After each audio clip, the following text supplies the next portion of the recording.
দর্শক, চট্টগ্রাম বিশ্ববিদ্যালয়ের প্রক্টরিয়াল বডির পদত্যাগ সহ ৭ দফা দাবিতে দ্বিতীয় দিনের মতো অনশন করছে বিশ্ববিদ্যালয়ের শিক্ষার্থীরা।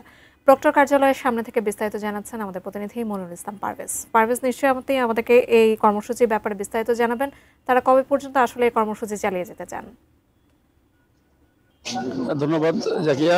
প্রথমে জানিয়ে রাখি যে বিশ্ববিদ্যালয়ের যে 9 জন শিক্ষার্থী যে এই অনশনটি করছেন, গতকাল থেকে মূলত অনশনটি শুরু হয়েছে, আজকে দ্বিতীয় দিনের মতো চলছে।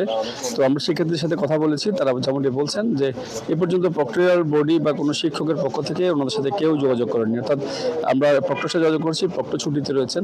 এছাড়া প্রক্টরিয়াল বডি রয়েছেন এবং এখানকার যারা প্রশাসনিক দায়িত্বে রয়েছেন, অর্থাৎ রেজিস্ট্রার বা উপাচার্য অফিস থেকে এ ধরনের কেউ কিন্তু তাদের সাথে কোনো যোগাযোগ করেনি। তো এই যে সেগুলো হচ্ছে যে তাদের যে দাবিগুলো বারবার বলছিলেন, সেগুলো হচ্ছে যে তাদের যে দাবিগুলো গ্রামবাসীর সাথে সংঘর্ষে যে আহত শিক্ষার্থীদের যে মানসম্মত চিকিৎসা সেটি করার তারা কথা বলছেন এবং অন্যান্য ব্যাপারে ক্যাম্পাসে যে নিরাপত্তা এবং সেটি কিন্তু এবং আবাসনের ব্যবস্থা সেগুলো নিশ্চিত করার কথা বলছেন। এই দাবিগুলোর মধ্যে উল্লেখযোগ্য দাবি হচ্ছে এগুলোই।